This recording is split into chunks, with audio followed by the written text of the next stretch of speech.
saja nggih Bapak Ibu, walaupun belum ada, masih ada yang belum masuk. Ibu.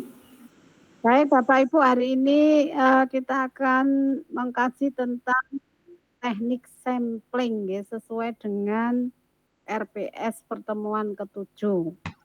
Saya share materinya, mohon maaf ini belum sempat membuat PPT nggih. Jadi nanti ini masih PDF dari web saya.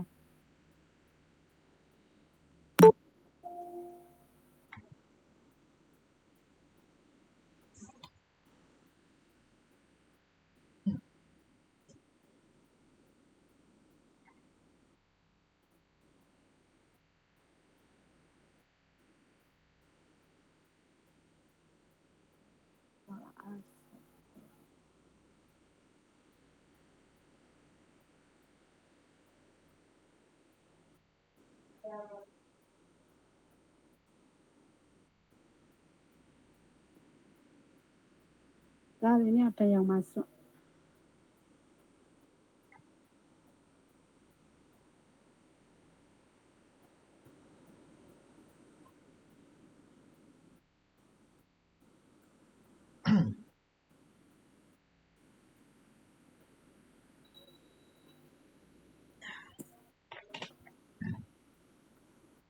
Apakah sudah kelihatan PPT saya Bapak Ibu?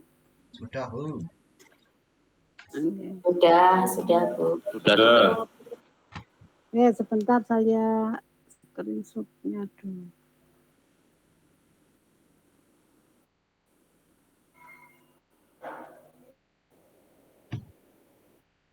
Baik Bapak Ibu, sebelum ke teknik sampling kita bahas dulu tentang populasi dan sampel.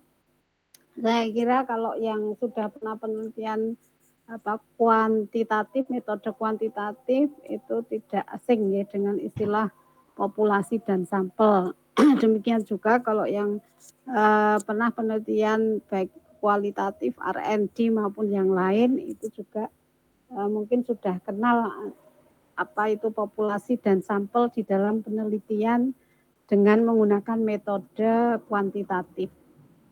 Ini mengacu pada buku dari Sugiono bahwa populasi itu adalah wilayah generalisasi yang bisa terdiri dari objek maupun subjek, jadi bisa berupa manusia atau berupa benda, objek yang lain yang mempunyai kuantitas dan karakter, jadi bisa jumlah atau karakter tertentu yang ditetapkan oleh peneliti untuk dipelajari, kemudian ditarik kesimpulan. Jadi nanti kesimpulannya itu adalah untuk populasi. Nah, sehingga dalam hal tadi definisi dari populasi, maka populasi itu tidak hanya orang saja, ya, tadi sudah saya sampaikan populasi itu tidak manusia saja, tetapi bisa benda-benda atau objek-objek dari objek alam. Ya. Namun demikian tadi juga bahwa berdasarkan definisi populasi menurut Sugiono berarti populasi itu juga meliputi seluruh karakter atau sifat yang dimiliki oleh suatu objek atau subjek tertentu ya. Jadi kalau manusia nanti itu karakternya itu bisa merupakan populasi. Kemudian benda, karakter dari suatu benda itu atau objek itu juga merupakan suatu populasi. Jadi ini misalkan kalau ini akan meneliti pada suatu madrasah atau sekolah X dengan kemudian yang dijadikan populasi itu adalah orangnya ya, atau subjeknya, dan kemudian populasi itu adalah merupakan kuantitas atau jumlahnya, ya. Maka populasi di sini berupa subjek atau jumlah dari manusia. Tetapi juga di dalam sekolah atau madrasah itu bisa kemudian populasinya itu berupa motivasi kerjanya, kemudian bisa disiplin kerja, kepemimpinan kepala sekolah, iklim organisasi, dan lain-lain. Sehingga di dalam hal ini populasinya itu berupa karakter. Jadi bisa berupa karakter. Nah, kemudian sifat populasi itu nanti ada dua, ya, digolongkan menjadi dua golongan. Kalau dalam metode penelitian kuantitatif itu ada yang bersifat homogen, ada yang bersifat heterogen. Oleh karena itu nanti kalau menggunakan metode penelitian kuantitatif itu harus diuji homogenitasnya, karena harus diasumsikan ketika nanti menggeneralisasikan pada suatu populasi, maka kesimpulannya nanti sebentar, ini ada yang masuk. Kesimpulannya nanti harus disimpulkan untuk populasi, bukan sampel ketika penelitiannya itu menggunakan sampel. Ya, jadi ini populasinya yang pertama bersifat homogen, yaitu populasi yang unsur-unsurnya memiliki sifat yang sama. Sehingga tidak perlu dipermasalahkan jumlahnya secara kuantitatif. Jadi kalau homogen, baik mengambil sampelnya, itu nanti kita bahas sampel, baik mengambil sampelnya itu sedikit maupun banyak, maka tidak masalah. Karena nanti hasilnya akan sama, karena memang karakter dari populasinya itu homogen. Oleh karena itu nanti harus diuji homogenitasnya.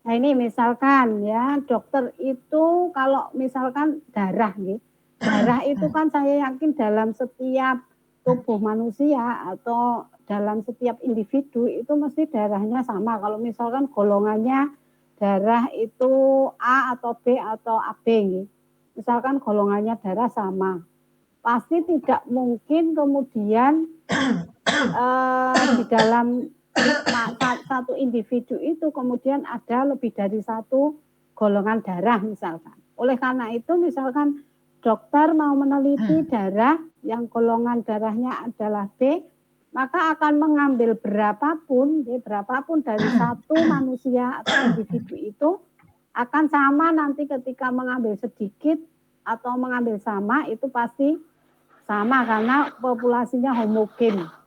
Jadi satu individu itu darahnya golongannya adalah langsung.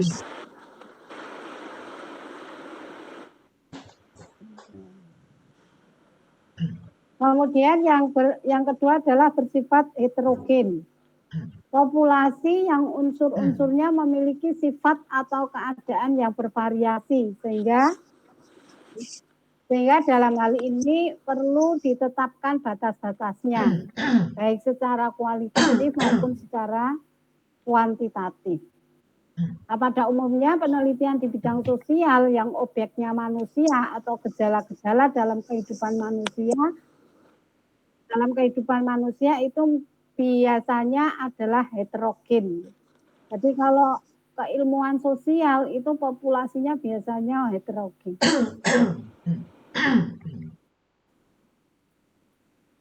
Nah, itu adalah sedikit tentang pengertian populasi, sehingga nanti ini kalau di dalam pengujian hipotesis, sebenarnya kemarin materinya masih kurang banyak nih pengujian hipotesis. Nah, jadi agak karena ini suaranya dari saya apa atau dari Bapak Ibu nggih? Pak Agus, dari Ibu. Oh nggih. Minta tolong dimatikan dulu nggih. Jadi itu tadi ya, sebenarnya untuk populasi itu tadi di pengujian hipotesis itu nanti masih banyak sekali ya permasalahan-permasalahan berbeda-beda yang kemudian menggunakan hipotesis yang berbeda-beda. Kemudian statistik ujinya berbeda-beda. Sebenarnya kemarin kalau nanti mungkin saya share bisa digunakan untuk referensi panjenengan. Kalau saya punya permasalahan seperti ini, hipotesisnya seperti apa gitu. Nah, untuk populasi, untuk terkait dengan sifat dan karakter populasi itu nanti ada satu lagi yang harus diuji selain homogenitas. Selain homogenitas itu adalah normalitas. Kemudian kita lanjut ke sampel. Sampel itu bagian dari jumlah dan karakter tadi ya. Karena bahwa populasi itu bisa kuantitas atau bisa karakter yang dimiliki oleh populasi, maka sampel itu adalah bagian dari jumlah atau kuantitas atau karakter yang dimiliki oleh populasi. Jadi ketika populasi besar, peneliti itu tidak mungkin mempelajari semua yang ada pada populasi. Misalkan karena keterbatasan dana, tenaga, dan waktu, maka peneliti akan menggunakan sampel dari populasi itu. Tapi ya kadang karena terpaksa itu biasanya ya harus dilakukan. Ya. Misalkan sensus penduduk. Sensus penduduk itu harus betul-betul bahwa itu adalah mencerminkan suatu populasi. Kalau misalkan penghasilan rata-rata setiap warga negara Indonesia gitu. Kemudian kok mengambil karena UMR-nya berbeda-beda sehingga misalkan mengambil dari suatu daerah tertentu, maka dia tidak akan mewakili. Oleh karena itu untuk sensus penduduk itu harus penelitiannya itu adalah populasi, tidak bisa dengan sampel walaupun itu memakan biaya tenaga yang besar. Maka apa yang dipelajari dari sampel itu kesimpulannya itu nanti akan diberlakukan untuk populasi. Nah ini yang namanya generalisasi. Ya.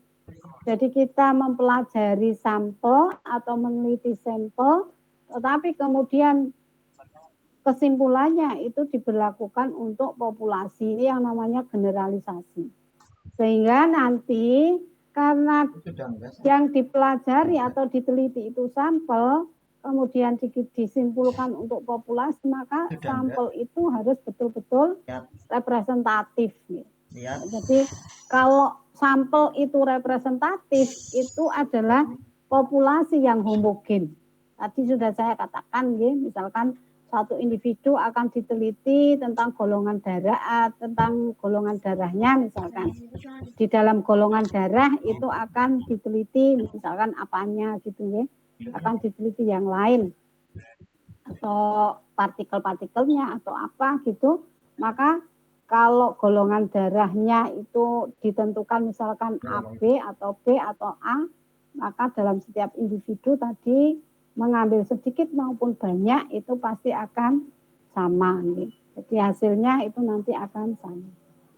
Nah, beberapa parameter kemudian yang dianggap nanti bisa menentukan sampel yang representatif itu adalah variabilitas populasi. Jadi variansi. Kalau di dalam statistik ini adalah variansinya. Sehingga nanti harus diuji variansinya. Uji homogenitas ini adalah pada dasarnya adalah menguji variansi. Kalau variansinya sama, maka dia adalah homogen. Ya. Maka di sini adalah bahwa sifat sampel, ya, jadi yang harus diperhatikan ketika kita sampel itu adalah variabilitas dari populasi atau variansi dari populasi.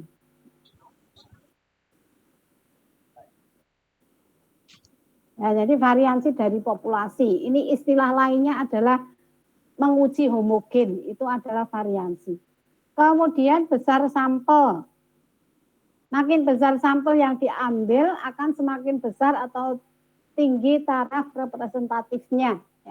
Jadi pada dasarnya penelitian populasi dengan penelitian sampel itu akan lebih baik penelitian populasi. Karena kalau penelitian populasi, semua populasi itu diteliti. Sehingga nanti hasilnya itu adalah mencerminkan apa yang diteliti di dalam populasi. Tetapi kemudian kalau menggunakan sampel itu tidak seperti apa yang kemudian di karakter dari populasi itu dicerminkan oleh sampel nih, ketika kemudian pengambilan sampel atau kemudian populasinya itu adalah, apalagi kalau populasinya adalah heterogen. Jadi harus diperhatikan betul representatifnya dari suatu sampel ketika akan meneliti suatu populasi dengan menggunakan sampel. Jadi sampel yang representatif itu adalah sampel yang kemudian diambil dari populasi yang homogen. Nah, kemudian yang ketiga, teknik penentuan sampel. Teknik penentuan sampel ini juga akan menentukan hasil kesimpulan atau hasil penelitian terhadap suatu populasi. Jadi makin tinggi tingkat acak dalam penentuan sampel, maka akan tinggi pula representatif dari sampel tersebut. Jadi keacaan dari suatu pengambilan sampel itu kalau semakin besar, maka tingkat representatifnya juga semakin besar. Jadi kalau misalkan sampel kok kemudian diambil atau ditentukan dengan subjektivitas peneliti misalkan, dengan subjektivitas peneliti, maka tidak akan tinggi representatifnya. Ya walaupun kemudian nanti di dalam penelitian ketika peneliti itu tidak menyebutkan bahwa subjektivitas atau intervensi dari peneliti itu kemudian diungkapkan di dalam laporannya, maka ya tidak ketahuan juga nih. Tetapi nanti akan bisa kelihatan ketika pengambilan sampel itu menggunakan teknik-teknik sampling tertentu. Kemudian kecermatan memasukkan ciri-ciri populasi dalam sampel. Makin lengkap ciri-ciri populasinya yang dimasukkan ke dalam sampel, akan makin tinggi representatifnya dari sampel. Jadi misalkan populasi kok kemudian mempunyai banyak ciri-ciri, misalkan gini, misalkan mau meneliti di suatu madrasah ibtidaiyah misalkan. Di madrasah ibtidaiyah atau madrasah sanawiyah misalkan nih, yang 3 kelas saja, misalkan kelas 7. Diteliti di situ, umurnya rata-rata misalkan umur 16 misalkan nih, atau umurnya rata-rata umur 14 misalkan. Rata-rata umur 14. Kemudian diteliti lagi misalkan nilai rapot ketika sekolah sebelumnya atau madrasah sebelumnya misalkan. Nilai rapot madrasah sebelumnya rata-ratanya misalkan sama. Tadi yang usia rata-rata 14, kemudian nilai rapot rata-ratanya sama. Kemudian misalkan ditinjau dari kondisi keluarganya misalkan. Rata-rata adalah misalkan orang tuanya itu misalkan pendidik misalkan. Kemudian lagi misalkan dari penghasilan orang tuanya ya. Misalkan dari orang tuanya, penghasilan orang tuanya itu rata-ratanya juga sama misalkan. Nah, semakin banyak karakter-karakter yang diteliti itu di dalam populasi atau dimasukkan dalam populasi, maka semakin representatif. Nah, jadi maka kalau kemudian mau meneliti itu ya yang karakter dari populasinya itu banyak kemiripannya, ya, banyak kemiripannya itu adalah nanti makin tinggi representasi dari sampel. Kemudian yang kelima, yang terakhir itu presisi. Presisi itu adalah sedekat mana estimasi peneliti dengan karakteristik populasi. Jadi kalau presisi itu nanti terkait dengan mean square error. Ya. Kalau di dalam statistik nanti dicek mean square errornya itu kecil atau besar. Ya. Jadi sedekat mana estimasi ini nanti teori estimasi ini nanti dimasukkan ke dalam itu ya, di dalam penelitian.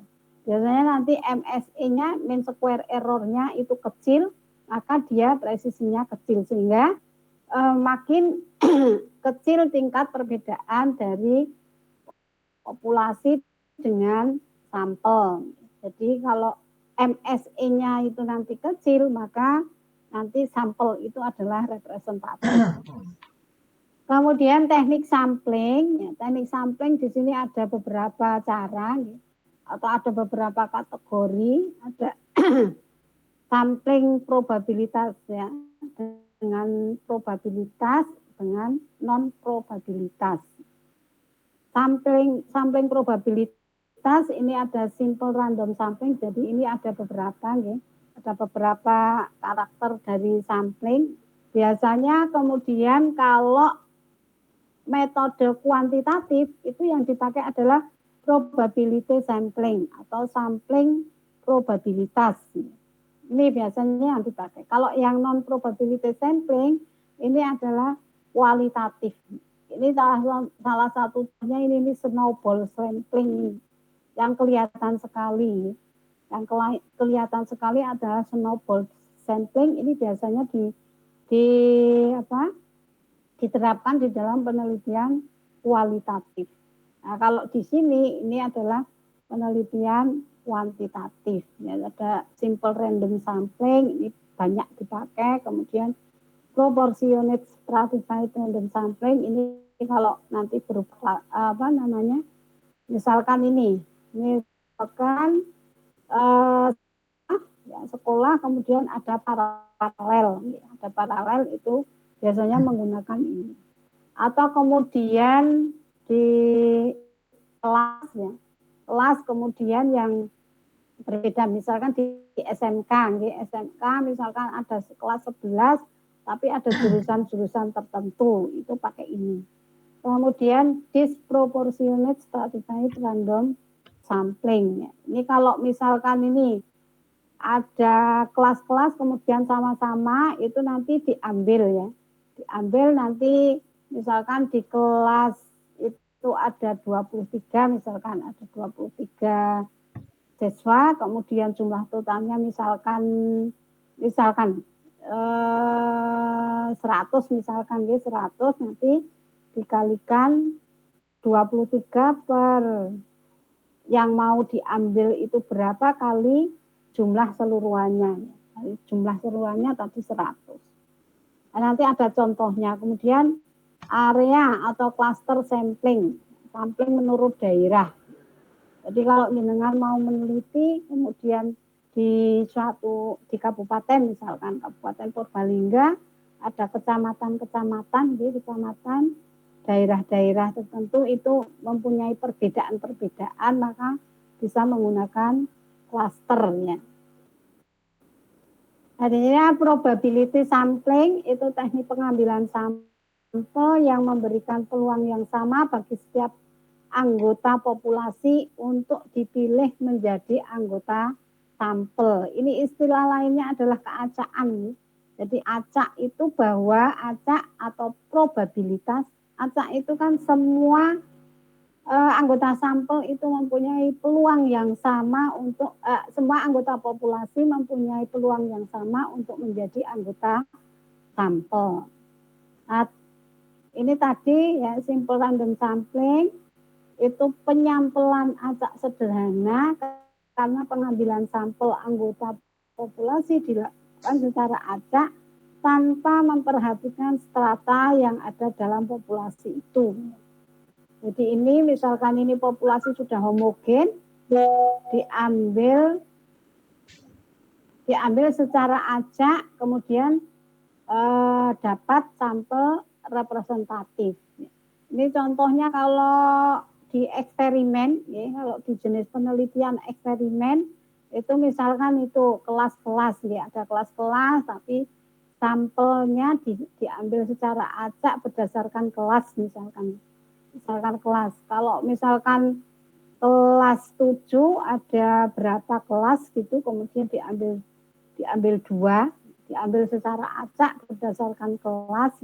Ini kan kelas 7 itu dianggap sudah homogen. Apalagi tadi kalau kemudian populasinya itu karakternya yang sama itu banyak. Tadinya sudah misalkan kelas kelas 7, nilai rapot sebelumnya itu sama, kemudian umurnya sama, penghasilan orang tua berasal dari keluarga pendidik misalkan. Itu diambil 2 misalkan untuk eksperimen dan untuk kontrol, maka ini sampel ini adalah representatif. Karena ini sudah homogen semua. Kemudian proportionate stratified random sampling. Teknik ini digunakan bila populasi mempunyai anggota atau unsur yang tidak homogen dan berstrata secara proporsional. Ini salah satu contohnya misalkan. Misalkan suatu organisasi yang mempunyai pegawai dari berbagai latar belakang pendidikan, maka populasi pegawai itu berstrata. Misalkan ada yang pendidikan SD, ada yang pendidikan SMP, SMA, SMK, dan perguruan tinggi misalnya. Ini dengan jumlah-jumlah yang proporsionalnya itu sebanding. Jadi imbang. Ini 300, 400, 800, 900. Ini kan hampir sebanding. Beda kalau misalkan yang SD itu hanya 5 misalkan. 5 kemudian dengan 400, dengan 800, 900 ini kan tidak sebanding, tidak proporsionate. Nah, jumlah sampel yang harus diambil itu meliputi strata pendidikan tersebut secara proporsional. Jadi tadi misalkan di sini 300, kemudian 400, 800, 900 diambil ini mendapatkan representatif. Jadi berarti kalau ini populasi ya. Ini populasinya SD itu ada 300, maka misalkan mau diambil sampel secara proporsional misalkan 20%, ya ini 20%-nya dari 300, 20%-nya dari 400, itu kan sebanding 20% semua. Kemudian 800, kemudian 900. Itu adalah proportionate. Kemudian disproportionate stratified random sampling. Ini tadi ya, tidak sebanding. Contoh misalkan ini 3 orang lulusan S3, 4, S2 langsung 90 misalkan ya. Langsung 90, 800, ini kan enggak sebanding. Sebanding, maka itu nanti menggunakan disproportionate stratified random sampling. Walaupun nanti kemudian ini nggih, kalau misalkan ini diambil 20%-nya gitu kan enggak bisa gitu. Nah, ini nanti diambilnya dengan perbandingan misalkan kalau ini 1, ya ini nanti kemudian berapa nih. Kalau misalkan ini 3, 4 dibanding 1, nanti ya 1 di 3/7 nggih, 3/7 nanti kali berapa persen. Nah, itu nanti di bawah nanti caranya. Kemudian klaster. Teknik sampling daerah itu digunakan untuk menentukan sampel bila objek yang akan diteliti atau sumber data sangat luas. Misalnya ini penduduk dari suatu negara, provinsi atau kabupaten. Tadi saya contohkan kabupaten Purbalingga itu kan sangat luas. Nanti ada kecamatan ada kelurahan nanti ada dusun misalkan. Dusun ada RW, ada RW, RT dan seterusnya. Itu kan areanya luas. Ini tadi. Kemudian teknik sampling daerah ini sering digunakan melalui 2 tahap, yaitu tahap pertama menentukan sampel daerah dan tahap berikutnya itu adalah orang-orangnya. Bisa kemudian misalkan RT misalkan ya, per RT diambil orang-orangnya atau per kecamatan diambil orang-orangnya. Jadi nanti tergantung dari peneliti. Nah, ini misalkan ini populasi daerahnya diambil secara acak ya, mendapatkan ADF, kemudian ini nanti langsung diambil individunya. Misalkan mau diteliti individunya. Nah, teknik sampling yang menentukan itu nanti di sini. Kadang biasanya tidak memperhatikan ini kadang tidak memperhatikan ini langsung kemudian ini teknik samplingnya langsung. Jadi bagaimana menentukan ukuran sampel. Nah, untuk menentukan sampel dari suatu populasi itu nanti bisa digunakan perhitungan atau tabel ya. Jadi ada dua nih, bisa dengan perhitungan dengan tabel. Kalau dengan mau mudah itu ya pakai tabel saja. Tapi kemudian nanti kalau tidak ada di tabel itu jenengan harus ini harusnya kalau kemudian offline ya perhitungannya itu saya sampaikan. Besok kalau ketemu offline atau kalau kemudian ada selingan waktu nanti bisa jadi bisa tabel dan menggunakan perhitungan. Kebanyakan ini ada yang menggunakan kalau tabel jarang. Kalau saya dulu di skripsi itu pakai tabel, ya saya pakai tabel Kreci. Karena mudah. Pun nanti kalau kemudian di antara bilangan populasi itu yang jumlah populasinya itu tidak ada kan bisa dicari dengan rumus perbandingan. Bisa rumus perbandingan. Nah, secara umum untuk penelitian relasional jumlah sampel minimal untuk memperoleh hasil yang baik ini adalah jumlah sampel minimal 30. Berarti N-nya itu dianggap besar. Kalau N kecil itu kalau kurang dari 30. Ya, jadi ini berarti kalau minimal 30 itu berarti N-nya dianggap besar. Maksudnya populasinya dianggap besar. Sedangkan dalam penelitian eksperimen jumlah sampel minimal 15 dari masing-masing kelompok. Dan untuk survei jumlah sampel minimal adalah 100. Jadi kalau kemudian kalau di library atau di saya di matematika murni itu biasanya minimal 100 ini. Tapi ya kalau kemudian populasinya kok kemudian tidak ada 100 ya dipakai semua.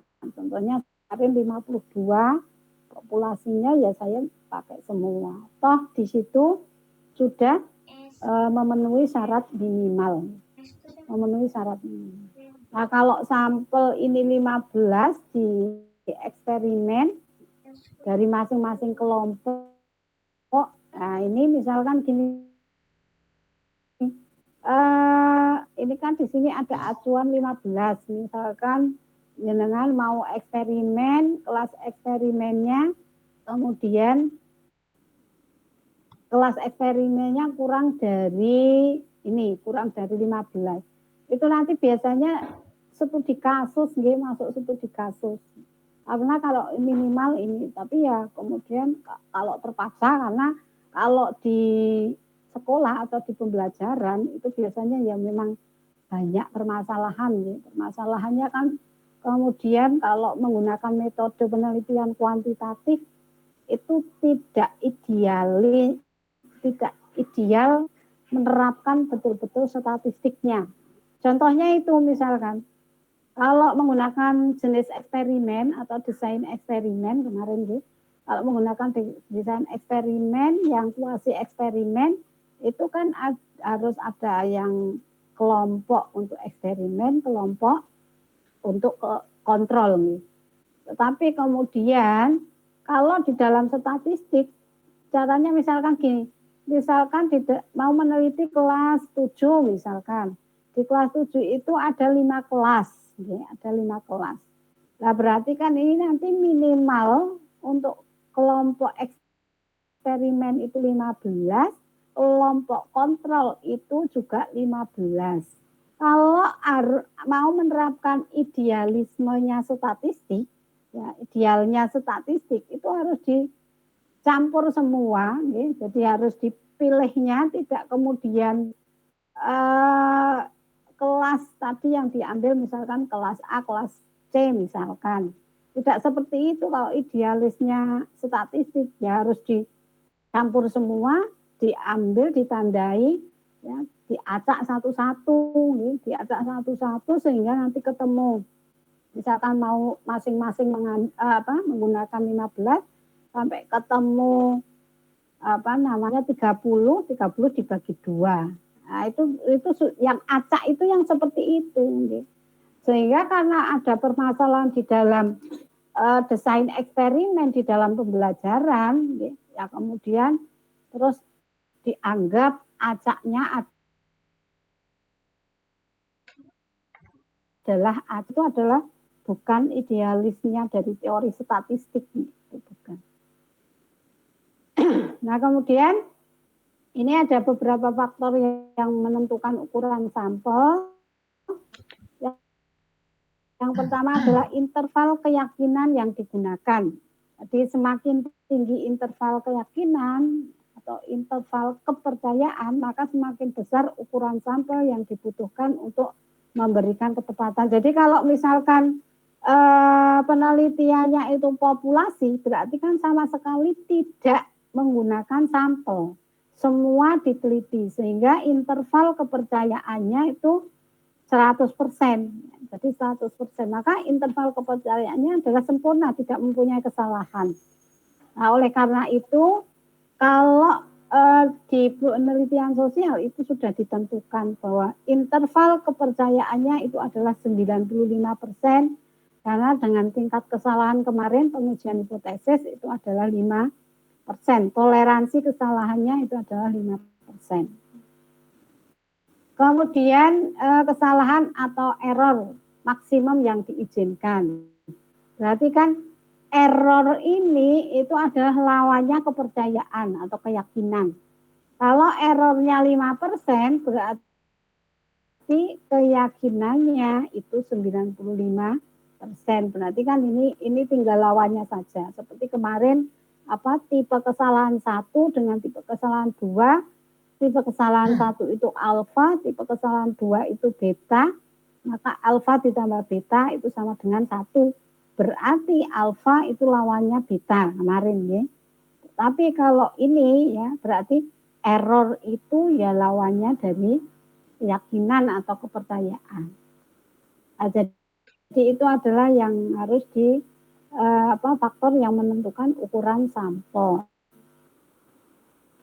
Kemudian beberapa teknik sampel ini nanti dibaca sendiri. Ini pada dasarnya adalah apa? Pada dasarnya ini nanti jenengan kalau kemudian menggunakan populasi itu adalah tingkat keyakinannya 100%. Kalau menggunakan sampel ya nanti tingkat errornya itu mau menggunakan berapa gitu.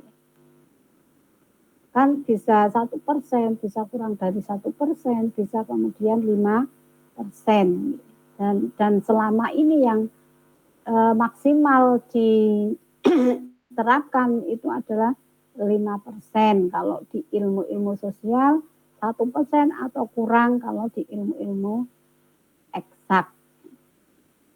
Nah, ini adalah beberapa cara untuk menentukan jumlah sampel yang harus diambil. Cara-cara ini sudah melalui penelitian, kemudian distandarisasikan, kemudian dipublikasikan secara internasional, kemudian maksudnya pengakuan secara internasional. Ini adalah muncul ada beberapa cara ini. Yang pertama bisa menggunakan Hadari Nawawi. Ini menggunakan rumus. Tadi kan cara menentukan sampel itu menggunakan perhitungan dan menggunakan tabel. Perhitungan itu ya rumus itu ya. Kemudian menggunakan tabel. Ini yang kalau mau menentukan ukuran sampel menurut atau menggunakan rumusnya dari Hadari Nawawi itu adalah ini. N kecil lebih besar sama dengan PQ dikalikan set ini adalah derajat koefisien confident. Confident itu kepercayaan. Set alfa per 2 dibagi beta B kuadrat. Kalau ada rumus seperti ini, maka harus diperhatikan keterangannya. Gitu. Saya kira Bapak Ibu sudah paham semua, kalau ada rumus ya mesti ada keterangannya. N ini nanti jumlahnya sampel, P itu proporsi populasi persentase kelompok pertama. Kemudian Q ini proporsi sisa di dalam populasi. Jadi pokoknya nanti P ditambah Q itu sama dengan 1. P ditambah Q sama dengan 1. Atau P itu sama dengan 1 dikurangi Q, Q itu sama dengan 1 dikurangi P. Jadi ini yang menulis itu adalah orang-orang sosial, ya, orang-orang sosial. Kalau di dalam statistiknya ini sebenarnya ada distribusinya, ya. Ada distribusi namanya distribusi binomial. Jadi cara menentukannya itu dengan menggunakan distribusi binomial. Ya, jadi distribusi binomial itu nanti fungsi distribusinya ada, ya. Nah, sehingga kalau di dalam distribusi sampel itu nanti akan ditemukan banyaknya, ya, banyaknya yang harus diambil itu adalah ini. Jadi ini diturunkan dari distribusi binomial. Kemudian ini derajat set alfa per 2. Alfa per 2, alfa itu kan kemarin 5%. Ya. Kalau di dalam ilmu sosial itu pakai 5% dan hampir pada umumnya itu pakai 5%. 5% 0,05 dibagi 2. Set alfa per 2 itu sama dengan derajat koefisien konfidensi atau derajat kepercayaan pada 99% dan 95%. Jadi ini kan 1% dan 5%. Nanti kalau jenengan ini tabel set itu berarti nanti di statistik. Di statistik itu ada tabel set. Tabel set itu nanti kalau misalkan ini 0,99 berarti nanti dilihat di tabel set itu di bagian kolom itu nanti 0,9 bagian baris ya itu adalah 9 nanti ketemu. Ketika 0,9 di kolom, kemudian di baris itu adalah 9, maka nanti ketemu ditarik garis, nanti di tengah-tengah itu ada nilai-nilai tabel ya, nilai-nilai tabel set. Itu nanti ketemu. Kemudian B-nya itu presentasi perkiraan kemungkinan membuat kekeliruan dalam menentukan ukuran sampel. Jadi ini kan tadi derajat konfidensi, berarti B-nya itu kekeliruan atau kesalahan. Berarti kalau 99% setnya itu ya ketemu, misalkan nanti ketemu ini bukan kemudian setnya itu dimasukkan 99%, bukan. Tapi nanti ini dilihat di tabel set. Ada tabel set kalau di statistika itu nanti ada distribusi set, distribusi T, distribusi F, distribusi K square, ini nanti ada tabelnya. Ada nilai tabelnya, nilai tabel. Oh berarti nanti kalau menggunakan nilai tabel yang 99%, berarti B-nya 1%. Kalau menggunakan 95%, berarti B-nya 5%. Tapi di sini tidak terpaku hanya ya, set alfa per 2. Ini kebetulan saja menggunakan 99% dan 95%. Tetapi pada dasarnya di dalam tabel set itu ada 5% sampai 99%. Okay. Tapi kan kemudian kalau menggunakan derajat konfidensi atau derajat kepercayaan 5%, berarti ya penelitiannya itu sama sekali tidak bisa dipercaya hasilnya. Karena apa? derajat kepercayaannya hanya 5%, berarti kesalahannya 95%, gitu kan? Nah, makanya yang banyak dipakai itu 99%. Ini contohnya, ya. Contohnya jika diketahui jumlah populasi guru SMA lulusan D3 di Jawa Tengah 400 orang di antara dan seterusnya, ini nanti dibaca. Maka perhitungannya di sini ya, proporsinya. Proporsinya berarti ini adalah di daerah pedesaan, kemudian semua populasi per populasi kali 100%. Proporsinya dari di daerah pedesaan terhadap semua populasi kan kali 100%. Berarti proporsi ini 12,5%, P-nya tinggal persen itu kan per 100, berarti 12,5 dibagi 100, ini proporsinya. Sehingga tadi sudah saya katakan, ya, ini Q-nya itu kan 1 dikurangi dengan P. Tadi bawah ini tadi. Proporsi P itu proporsi populasi persentase kelompok pertama, Q-nya sisa. Kalau misalkan didefinisikan Q-nya itu proporsi populasi persentase kelompok pertama, maka P-nya yang sisa, gitu ya. Oleh karena itu ini. Maka nanti kalau misalkan ini Q-nya yang diketahui, ya P-nya nanti 1 dikurangi Q-nya. Jadi P ditambah Q itu sama dengan 1. Sehingga Q-nya ini diperoleh. Jadi kalau proporsi P diketahui sudah bisa dihitung, Q-nya bisa dihitung. Kalau Q-nya itu proporsinya diketahui dari informasi permasalahan, maka Q-nya bisa dihitung. Nah, ini set alfa per 2 itu 1,96. 1,96 itu di badan tabel set. Jadi ada set itu dari 0 sampai 9 itu di baris ya. Judul baris, kemudian di kolom itu 0,00 sampai dan seterusnya. Nah, ini ada ketemu di sini set tabelnya itu adalah 1,96. Set di dalam distribusi set ya, tabelnya itu 1,96.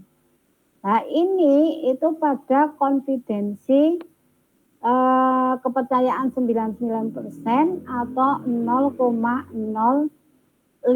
ini kesalahannya. Jadi kesalahannya ini adalah B itu 5%. Ini harusnya 95. Ini harusnya 95 atau kesalahannya 0,05. Jadi nanti ini diganti ini 95%, kesalahannya 0,05. Jadi ini B-nya 5% atau 0,05. Sehingga kita masukkan di situ N-nya P kali Q, kemudian set alfa per 2 itu diambil dari tabel set, kemudian B itu tadi persentase kesalahan ya, 0,05 baru dikuadratkan, ketemu. Ya, ketemu N-nya, sampelnya itu 1740,21. Karena ini adalah orang, ya, orang sehingga harus dibulatkan. 1740 boleh, 1741 boleh. Tuh, kemudian yang kedua penentuan sampel menggunakan rumus Slovin. Ini yang banyak dipakai. Ini yang banyak dipakai menggunakan rumus Slovin. Yaitu N-nya itu nanti banyaknya sampel yang dipakai, N besar itu populasi, D-nya itu nanti nilai presi 95%. Ya. Derajat kepercayaan atau keyakinannya itu 95% kalau menggunakan 95%. Ya boleh menggunakan berapa tadi? 99% boleh. Ya. Jadi menggunakan tadi 99% juga boleh. Berapapun juga boleh karena di dalam tabel itu disediakan disediakan 5% sampai 99% di dalam tabel. Tapi kan nanti terus kemudian kita berpikir hasilnya. Jadi yang paling maksimal itu adalah hasilnya yang bagus atau hasil penelitian yang bisa dipercaya itu menggunakan 95% atau 99%. Ini nilai presisinya kalau kita menggunakan 95%, berarti errornya kita menggunakan 5%. Nah, ini contohnya, kalau jumlah populasinya 125 kan berarti N besarnya.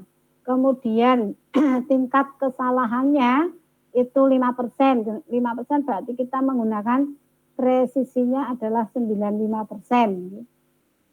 Tingkat kesalahannya adalah 5%. Kemudian jumlah sampel ini N besarnya itu ada 125. Kemudian presisi tadi tingkat kesalahan D itu nilai presisi 95%. Berarti kalau nilai presisinya 95%, kita tingkat kesalahannya adalah 5%. Sehingga ini ditambah, ini kalau dengan saya kira paham ya, ini dioperasikan dulu baru ditambahkan ini. Jangan kemudian N ditambah 1 baru dibagi ini, jangan. Ini dikuadratkan dulu, dikalikan, kemudian N baru dibagi ini, baru terakhir ditambahkan. Ini ketemunya 95, kebetulan ini adalah bulat. Ya. Bulat jadi ya diambil nanti sampelnya 95. Kemudian yang ketiga menggunakan rumus Taro-Yamane. Taro-Yamane ini hampir tidak dipakai. Yang banyak dipakai itu Slovin. Ini hampir sama, nggih, tapi ini beda, lihat di sini, nggih. Kalau di sini itu ditambah satunya itu di bilangan pembaginya. Kalau tadi kan terakhir, nggih. Kalau yang Slovin kan ini kemudian baru ditambahkan 1. Kalau di sini kelihatannya hampir sama, nggih. Tapi kalau yang tadi itu dioperasikan dulu ini, baru kemudian ini ditambahkan. Tapi kalau ini dioperasikan dulu yang bawah ini. D kuadrat dulu, dikalikan N, ketemu ditambah 1. Nah, baru semuanya ini, N-nya dibagi dengan semuanya ini. N-nya jumlah sampel, N besar, N kecilnya jumlah sampel, N besarnya jumlah populasi, D-nya itu tadi tingkat kesalahan yang diinginkan. Ini tadi kalau 0, untuk bidang non eksak, 0,01 untuk bidang eksakta. Kemudian rumus Isaac dan Michael. Jadi ini, nah rumusnya. Ini juga hampir jarang dipakai, Di sini ada S sama dengan ini bla bla bla, lambda kuadratnya itu dengan DK sama dengan 1. Jadi lambda itu adalah, lambda itu berarti ini di sini konstanta, konstanta lambda dengan lambda kuadrat dengan derajat kebebasan sama dengan 1. Derajat kebebasan itu kalau di dalam statistik gini Bapak Ibu, kalau saya punya data misalkan hanya 3 saja yang kecil misalkan. Nah 3 itu jumlah datanya misalkan 20 misalnya. Maka ketika saya akan menaruh di data yang pertama, itu misalkan 19 masih boleh, 18 nilainya masih boleh, 17 dan seterusnya masih boleh selagi tidak lebih dari 20 gitu kan. Nah itu masih bebas data pertama. Data kedua itu juga masih bebas. Tergantung dari data pertama tadi, tapi masih bebas. Misalkan data pertama saya beri nilai 10. Nah, maka di data kedua itu saya beri nilai berapapun asal jumlah ketiga data itu masih 20. Kan boleh nanti misalkan saya beri nilai 5. boleh, masih bisa, karena nanti jumlahnya baru yang data pertama tadi 10, 2, 5, masih 15. Padahal syaratnya ketiga data itu jumlahnya 20 misalkan. Maka yang kedua masih bebas. Tetapi ketika yang ketiga, misalkan tadi yang kedua saya beri nilai 5 gitu ya. Maka yang pertama 10, yang kedua 5, yang harus 5. Harus 5. Maka yang tidak bebas tadi adalah yang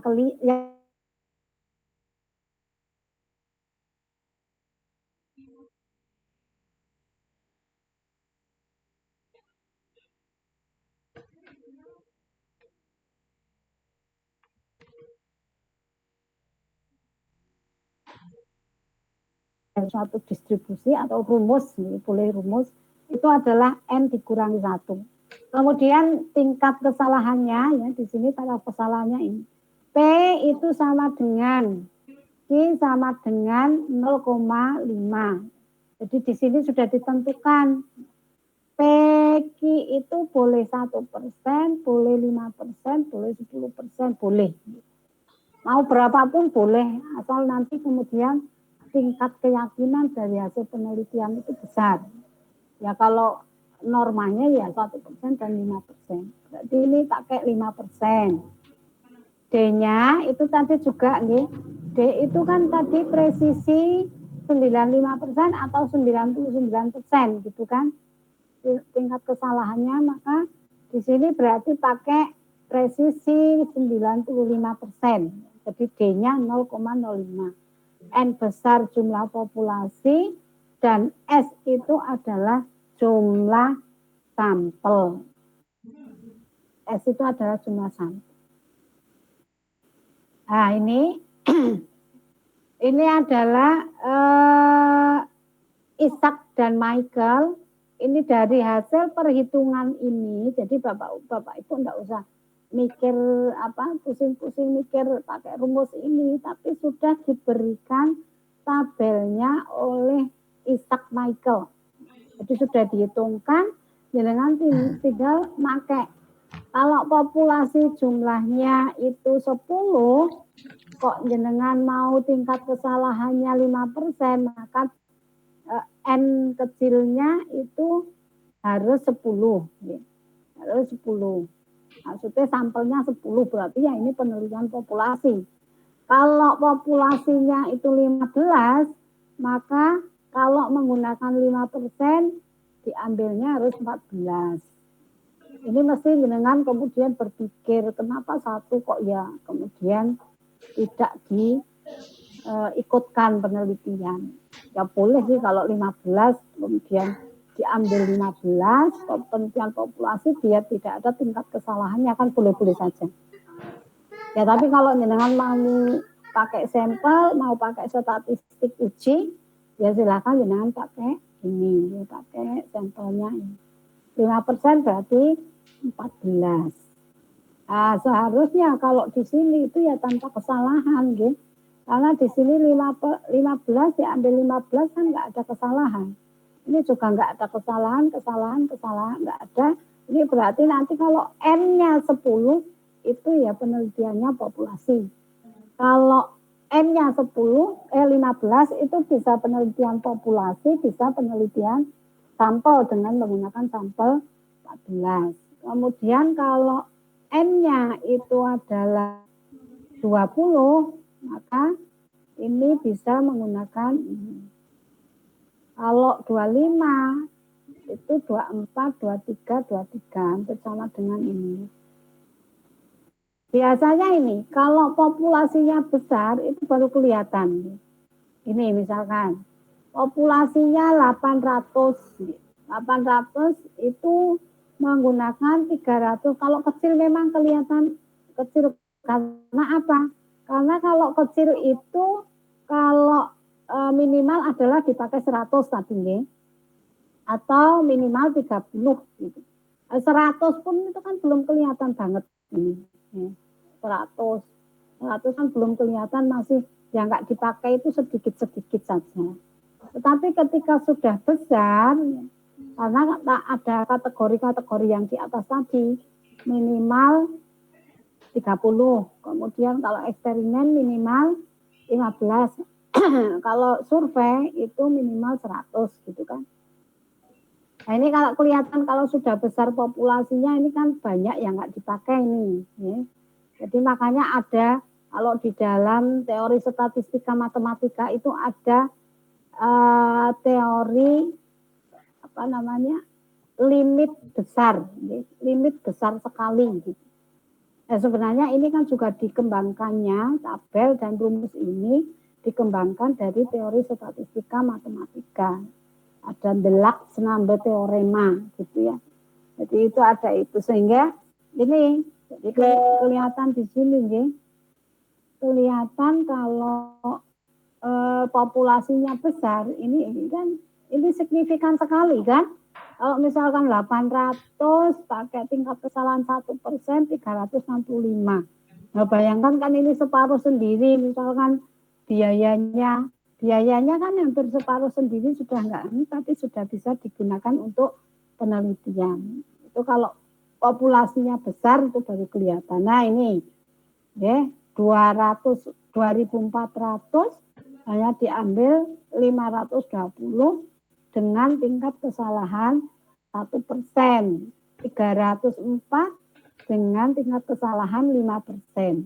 Nah, padahal ini populasinya 2400 kan hampir berapa kalinya? 6 kalinya. 7 kalinya gitu, karena 21, 8 kalinya.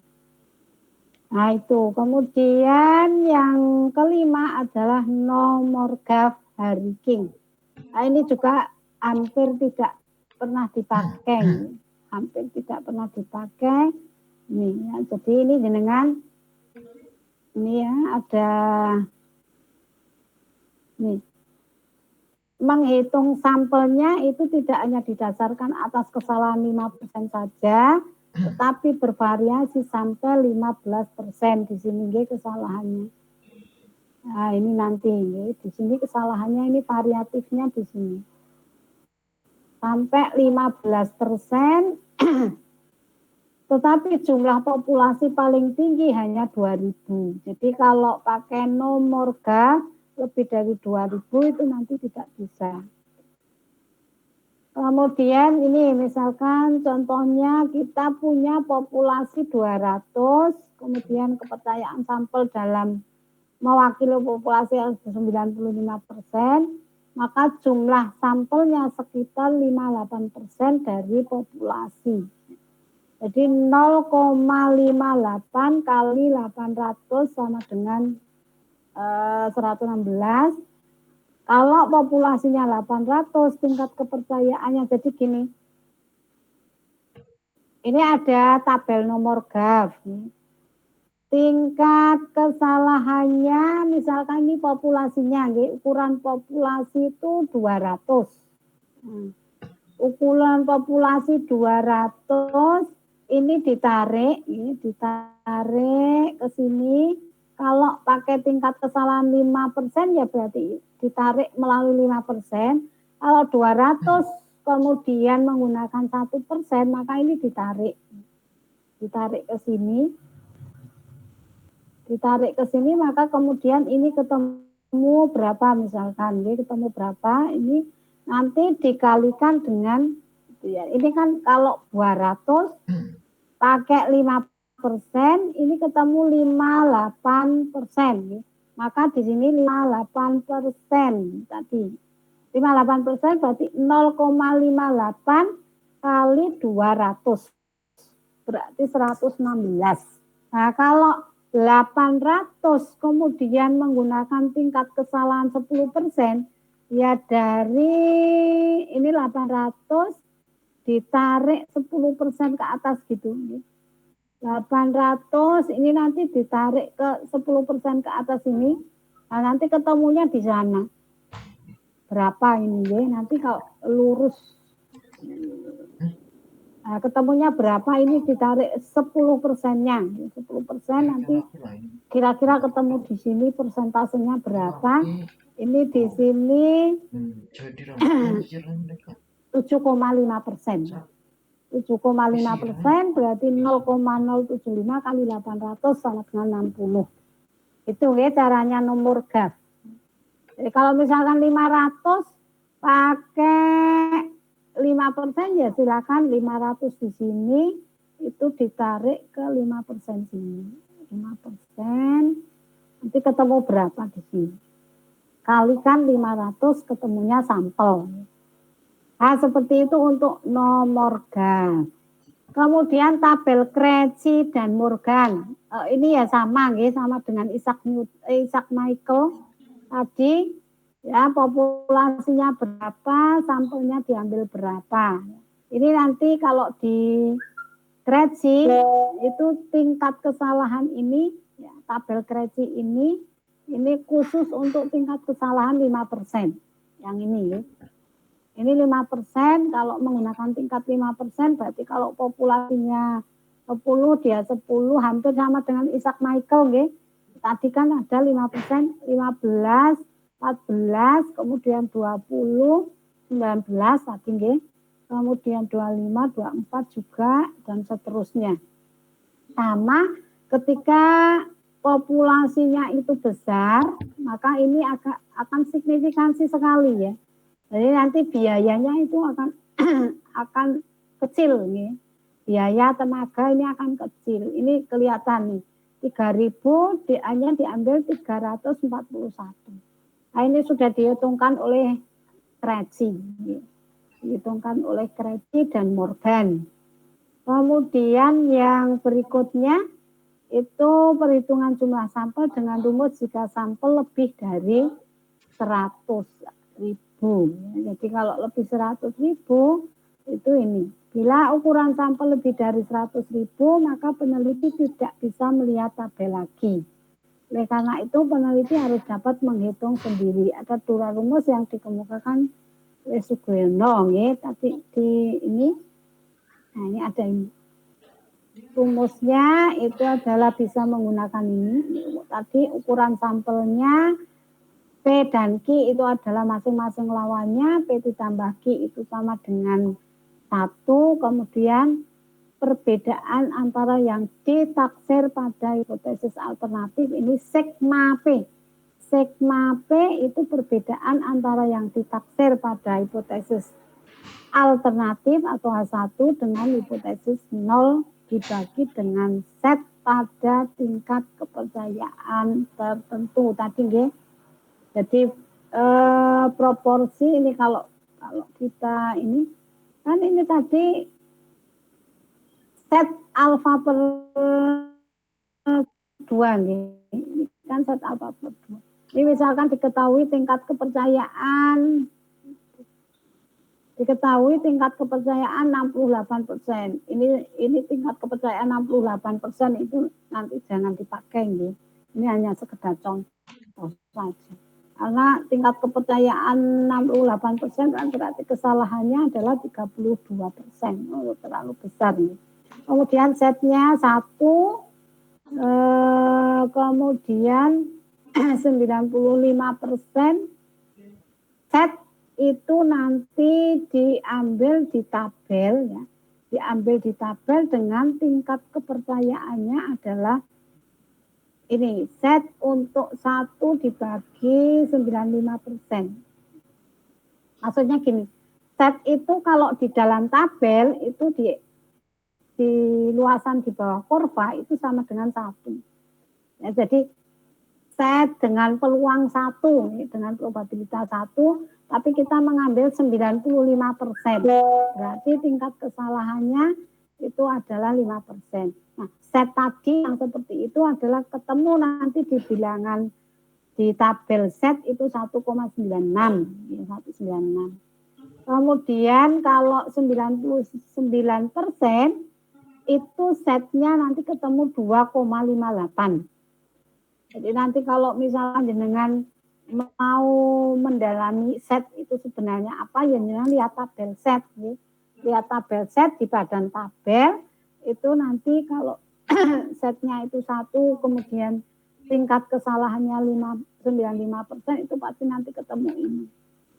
Ya, kemudian kalau tingkat kesalahannya 1% ketemu ini, tingkat 5% ketemu 1,96, 1% ketemu 2,58. Nah, sehingga kita punya sigma P kuadrat, ini kan tadi sigma P dikuadratkan. Sigma P dikuadratkan, itu tadi berarti yang sebentar, hipotesis. Nah ini dari sini. Ini misal seorang peneliti ingin mengetahui produktivitas kerja pegawai di lembaga X. Peneliti berhipotesis bahwa produktivitas kerja pegawai di lembaga X paling sedikit 70%, paling sedikit 70% dari tolak ukur ideal yang ditetapkan. Untuk itu diperlukan ukuran sampel sebagai sumber datanya. Jadi tadi bahwa P itu prosentase hipotesis H0 dinyatakan dalam peluang yang besarnya 0,50. Jadi ini sudah ditetapkan. Kalau di sini P-nya itu adalah 0,50. Q-nya berarti 0,50. Nah, perbedaannya antara H1, H1-nya kan di sini ditetapkan sebagai paling sedikit 70%. Sehingga di sini ada perbedaannya 70% dikurangi 50%. Ini kan 50%. 0,50 itu kan 50% dibagi set. Ya, dibagi dengan set pada tingkat kepercayaan tertentu.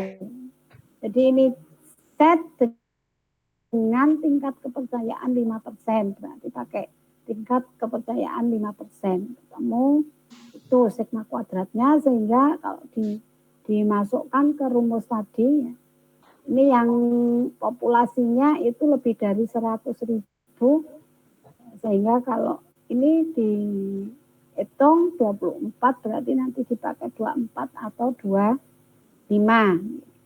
Nah, tadi kan pakai 5%, kalau menggunakan 1% berarti ya ini tinggal 1%. Tadi ketemu set, tabel set untuk 1% itu 2,58.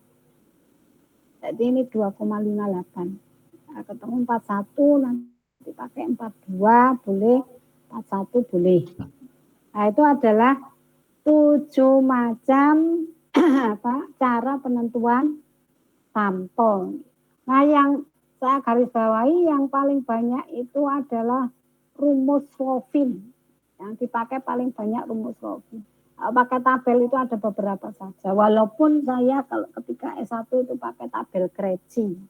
Pakai tabel Krejci De Morgan. Itu, saya pakai tabel Krejci karena ya ini mudah, tinggal tinggal ambil. Nah, nanti kalau kemudian ini kan tidak ada, misalkan populasinya 81, lu enggak ada. Populasinya 82 tidak ada, 83, 84 tidak ada. Berarti ya nanti dihitung menggunakan perbandingan. Okay? Menggunakan perbandingan, kalau ini populasinya 82 misalkan, sampelnya berapa kan bisa 82 dikurangi 80, itu ada 2, kemudian 85 dikurangi 85 berarti 2/5, kemudian 70 dikurangi 66 berarti 4. Nah, tadi yang mau ditanyakan X dikurangi 66 berarti nanti kan 2/5 sama dengan, ya dibandingkan sama dengan X dikurangi 66 dibagi 4. Tinggal kalikan silang, nanti ketemu. Jadi permasalahannya di tabel itu ketika jumlah populasinya tidak ada di dalam tabel. Ini kan 60 lalu 65. Nah, nanti kalau 63 berapa? Gitu kan bisa dihitung secara matematis gitu. 65 lalu 70. Berarti kalau 67 atau 68, 66 berapa kan enggak ada. Nah, itu permasalahannya kalau menggunakan tabel. Kalau menggunakan rumus ya sudah. sudah pasti, ya, sudah pasti. Ketemunya berapa? Pakai tinggal permasalahannya nanti ada pecahan dan tidak, pecahan desimal dan tidak, itu saja. Nah itu Bapak Ibu untuk apa? Teknik sampling. Ya nanti dipelajari untuk minggu depan kita kok minggu depan. Jumat kita UTS, UTS-nya sepertinya open book aja nggih Bapak Ibu nggih. Nggih, Bu. Nggih, Bu. Matur nuwun. Soalnya nanti kalau teknik sampling Bapak Ibu, kalau teknik sampling terus kemudian harus ini apa? Harus menghafalkan rumus itu kan ya. Mesake. Itu open book saja nggih. Open book. Nggih, Bu, nggih. Nggih, Bu. Ada pertanyaan? Ada pertanyaan Bapak Ibu? Materi ini nanti di-share di grup nggih, Bu? Nggih, di-share. Kan open book besok.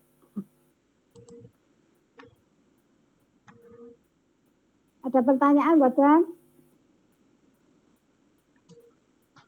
Tidak ada. Ya nanti dicermati lagi, nggih. Dibaca-baca lagi. Nggih, Bu, siap. Baik, kalau tidak ada pertanyaan, bisa saya akhiri, nggih. Saya share. Nggih, Bu. Nggih, Bu. Baik, saya akhiri kuliah malam ini. Wassalamualaikum warahmatullahi wabarakatuh. Waalaikumsalam warahmatullahi wabarakatuh. Matur Terima nuwun, kasih, Bu. Bu. Saya share, nggih. Nggih.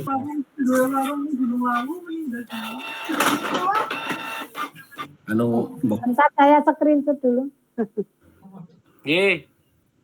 Bu Ais, jangan minum dulu. Nggih, Bu. Ya, 1, 2, 3. Ampun. Nggih. Malah nuntutnya imam. Saya live, nggih. Nggih, Bu. Nggih, Bu. Nggih, Bu. Nggih, Bu. Sorry, tak punya waktu di situ.